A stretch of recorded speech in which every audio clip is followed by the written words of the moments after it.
Episodes of the Green Corn Rebellion Show are sponsored by Oklahoma Progress Now.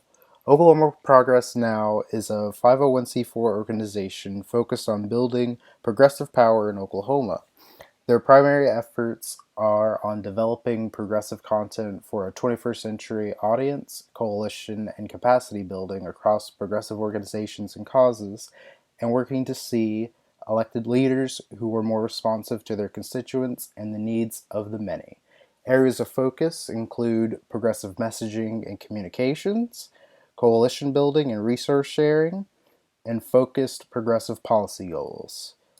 You can check out their Twitch live streams, and they go live on Facebook on at noon, Monday, Wednesdays, and Fridays. Please support this organization. It's a really great organization. It's just getting started here in Oklahoma. Thank you. Now enjoy the rest of the video. Hello, this is the Green Corn Rebellion Show, and today I am here with Zoe Midyett. She is a candidate for Congress in Oklahoma's 3rd Congressional District. How are you doing today? Wonderful. Thank you, Gregory. Thanks for having me. You're welcome. All right, so first question I have here is where are you from and where did you grow up at and how did you end up in Oklahoma? I was born and raised in Tucson, Arizona. And when I was in college and I met my husband, we shared technology and the interest together, and AOL was just starting up there. So we decided to apply there to be tech support, and we'd go to grocery stores. And this is long before anyone knew what the internet was. And people would ask us about AOL and what it did. And we would tell them it's an online service provider. And we still had to explain to them that you could send emails and chat on a computer. So it was at the bleeding edge. This was right after we were coming out of Q-Link and DOS. It really wasn't AOL at that point. It was just switching over. So when America Online really started to grow and expand, they opened a center in Oklahoma, and we really wanted to check Oklahoma out. We've both been raised in the desert, and we're kind of tired of hot and sunny all the time. I know a lot of people move there for that, but it does get redundant. So we went ahead and came out here, and I was doing the startup and the hiring for AOL during that period, and it was right around the Oklahoma bombing. And it was an interesting way to meet Oklahomans. I was inspired by the passion and the kindness and the welcoming of all the people here. And I knew I really wanted to move here. So we petitioned to have our jobs switched here. My husband was answering to his superior was in Virginia and my superior was in Tucson, but we still made it happen. And we got to move here. And that's how we got to Oklahoma. And we've been here ever since. All right, that's cool. On your website, you say you consider yourself to be a rural ranch Democrat. Could you explain what that means? Well, I know with the diversity or the division right now between the Democrats and the Republicans, it's kind of hard to define yourself as a Democrat, especially in my district, without getting some rather negative pushback. And I think we came up with that descriptor to let people know that I'm more like them than I'm not. I live on a ranch. I own a feed store. I'm around animals all the time. And I appreciate their needs and what they need from the government and around them to make their lives better because I'm living it as well. So that's where that descriptor came from. And I hope it's working. We still get the feedback that, well, we'll skip that. But anyway, onward. That's cool. I like the that description though. It's really great. I really liked your education platform on your website. You talked about having a ratio of 20 to 1 when it comes to students in a classroom. Could you talk about some of the other things on your education platform? I think education, I know it's mandated to be run by the states at the present time, but I think we could do a lot more to support our teachers and in turn support students. I think it's often forgotten, even at the polls, that when we don't support our next generation, we don't have a cohesive society. We're not going forward, we're going backward or staying stagnant. So kids will always be our future, whether or not you choose to have children of your own. So saying all that, we are able to pay our military a certain rate of pay based on their experience and their rank, and they know what they're expecting. And if they end up being stationed somewhere where the cost of living is higher, they're given a stipend. So I see no reason that teachers couldn't be paid at a fair rate where they knew what they were getting, being adjusted for. A teacher teaching in New York City obviously would need more money than a teacher teaching in Oklahoma City, but the base salary would be the same. Also, I'd like to see incentives above and beyond for rural and underserved schools, schools considered in dangerous areas or inner city areas that don't necessarily gather the best talent. I'd like to see the money really draw in teachers to those places to help the rural kids and the underserved communities. So I think if you can make it so the teachers know exactly how much they're getting paid, states like Texas wouldn't be able to steal teachers from Oklahoma by offering more money. It would be the same. So that's the basic starting premise of it. All right, I like that. So when it comes to higher education, like college, there's a lack of funding. Would you support making college tuition free for everyone?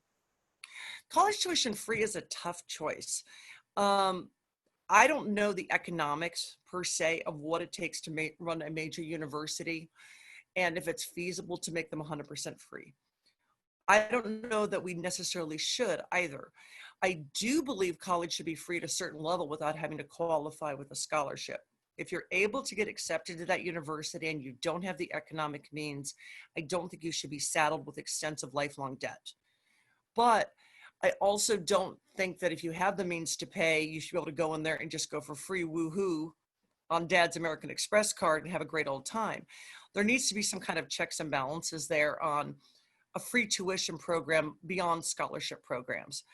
I think our student loan program is out of control, and I don't like the way it weighs on the shoulders. Unless you get a high paying educational career, you are never paying this off.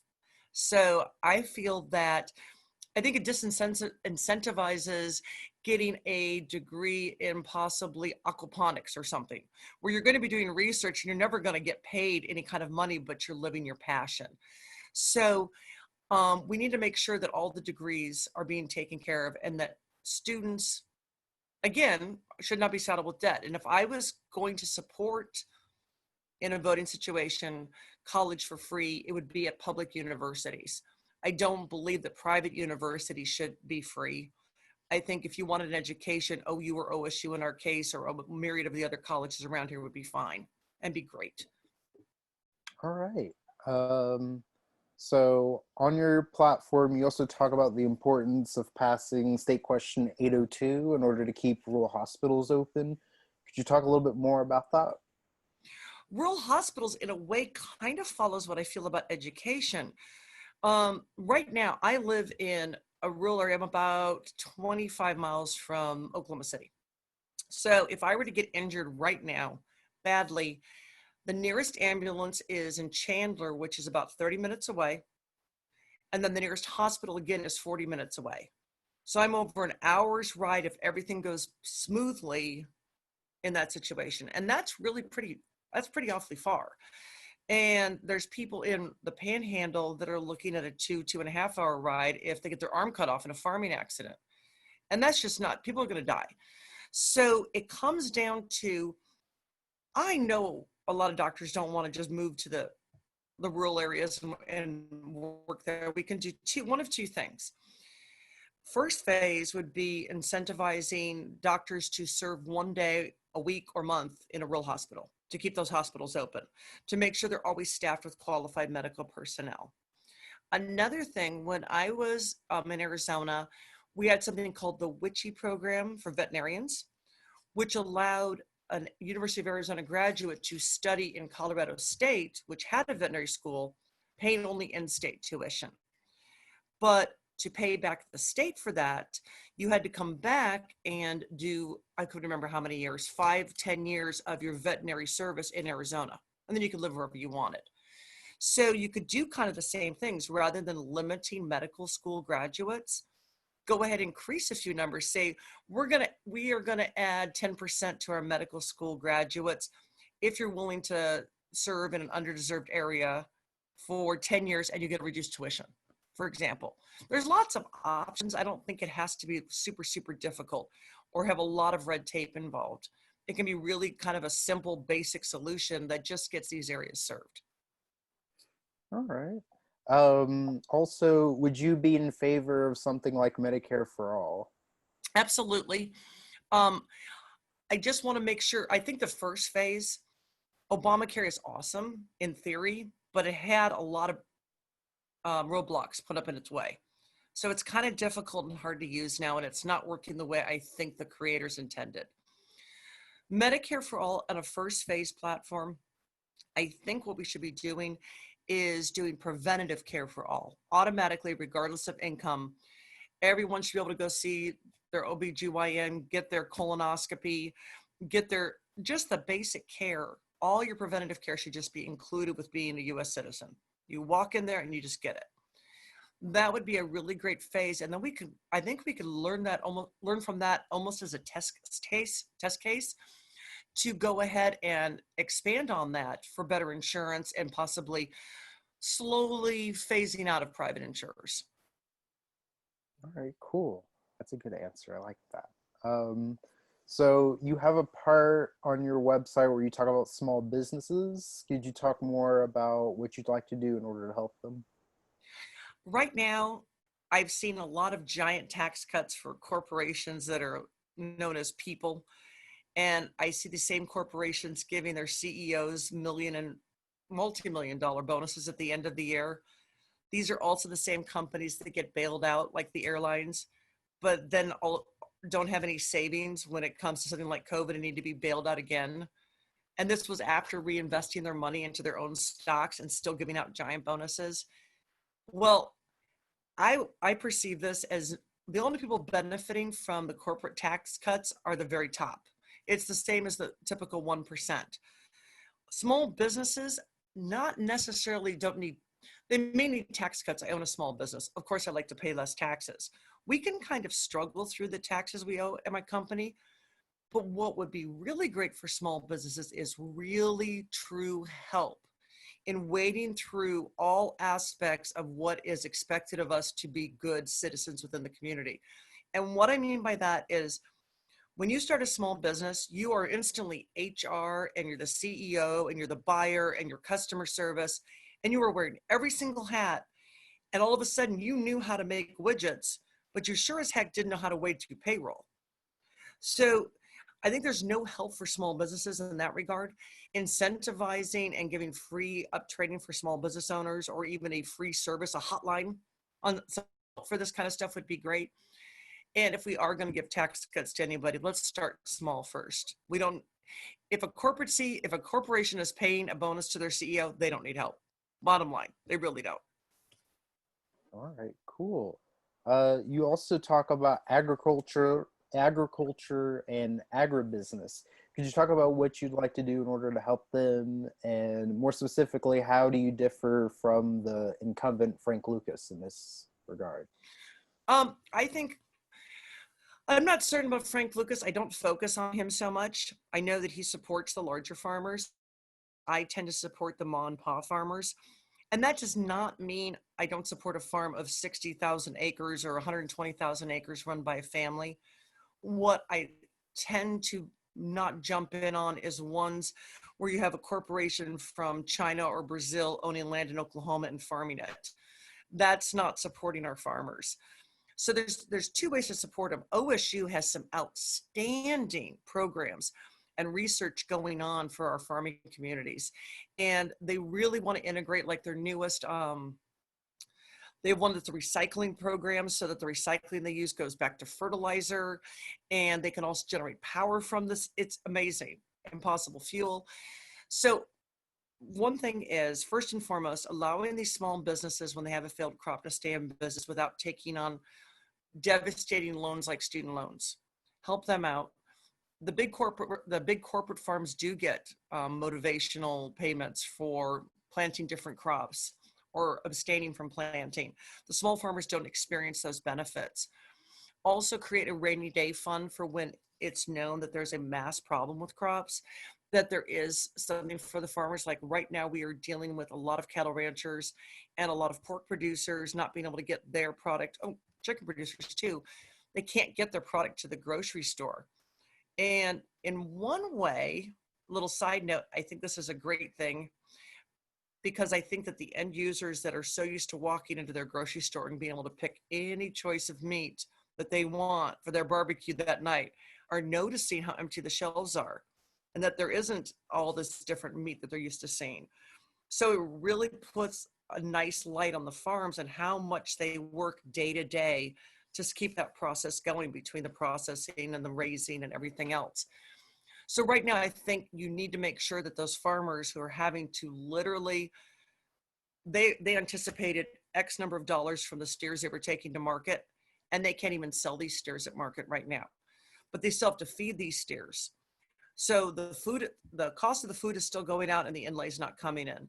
And I never saw, I'm sure it occurred in some places, in somewhere, but I never saw a program like we gave to every individual citizen to help the farmers with this kind of thing.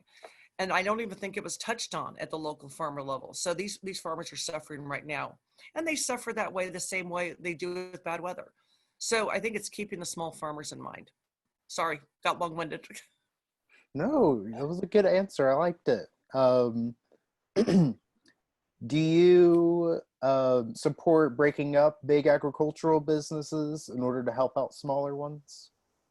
It depends. That's an it depends question. Um, Giant monopolies, Yeah. yes. Just like AT&T breaking up giant monopolies, of course. Foreign-owned agribusinesses that are affecting our. It's almost like having Walmart move into a small town and killing all the small businesses. The same thing happens in agribusiness, and I think we really need to take care of people to ensure that doesn't happen. Um, Walmart takes me back to a prior question where you're asking about small businesses. One thing we could be doing to help small businesses, and that's a direct example, is if Walmart moves into that town, rather than giving Walmart a tax break for moving in, you give all the small businesses a tax break because Walmart's moved in. Give them a fighting chance. All right. Same kind of thing with that. I like that answer. And finally, you talk about energy. You talk about how, regardless of anyone's beliefs on climate change, we should all want clean air and clean water. You also talk about the need for bringing in more clean energy jobs. Could you talk more about this? This is a really touchy and difficult topic in Oklahoma, and yes, I'm happy to. We have a lot of families, I'm not talking the big corporations, a lot of families who have a family member that works in the oil fields directly or works in the pipeline process. And that's where their bread and butter comes from. So I don't blame them. Whenever they hear clean energy, I'm sure they get their hackles up and go, whoa, we don't want it. So the first step in bringing in clean energy in a state like Oklahoma is we have to have a transitional period to make sure these people still have jobs and are trained for these jobs, and free up training should be available.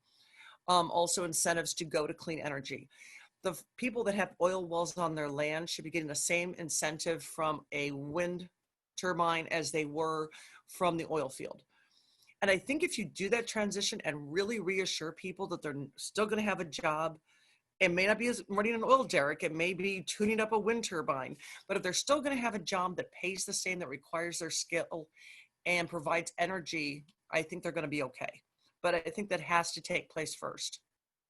All right. Would you support something like the Green New Deal or something similar to it? Yes and no. I really like steak, and the idea of reducing cattle herds terrifies me for that aspect. And it also is a big agricultural thing. The Green New Deal, absolutely, parts of it I'm 100% behind. I think parts of it we're not quite ready for as a country. And I think they're great forward thinking, but I don't think they need to be right on the table right now. All And one right. of those things was like reducing airline travel immediately. That's a big jump. I can say reducing maybe hops to Dallas on the plane, but it needs to be done slowly All right. and keep the Cool. cows. All right, last question I have here is who are your favorite music artists? I knew you were going to ask me that. Okay, so I was just asking my my my campaign folks, if you were, I'm going to turn this back on you. Okay. If you were trapped on a desert island and could only take one band's works, you could take their complete works, but it's only one band for the rest of your life that you have to listen to. Who is it? For me, it would be Linkin Park. Okay. For me, it'd be Pink Floyd. We talked about some metal in messages. I am a big time Rammstein fan. I love Rammstein too. That's I know. cool. Yeah. I know. I've seen them in concert too. I really like Rammstein. I don't know why. My husband doesn't let me listen to them when I'm driving because I tend to speed. That's cool. I like that. Well, thank you for coming on. Where can we find you on social media, and where's your campaign website? My campaign website is fairly easy. It's Midyett2020.com. And then I'm at Midyett for Congress on Twitter. If you just search me, you found me. I think can you put up a link for me on Twitter? Yeah. Or I can send you a link. And on Facebook, it's just Midyett 2020, I believe, or Midyett for Congress. And I'm also on Instagram. And I'm trying to be, my campaign staff is coursing me into TikTok. That may or may not happen, but that's not there yet. I'm not quite sure what I'll do on TikTok, but I'll figure something out. Yeah, So, I've seen TikTok be a good way for people to promote themselves in their businesses or whatever. I haven't seen very many people promote their campaigns, but I don't think it's an impossible thing to do. well, my son, who's 15, thought since I'm at the feed store and I'm driving the forklift, we could have like a TikTok of me on the forklift, or a TikTok of me wrestling a goat, or just something like the random stuff I do day to day that seems really ridiculous. So I don't know, but All right. Well, thank you so much. thank you very much. You have a wonderful evening. You too. Bye.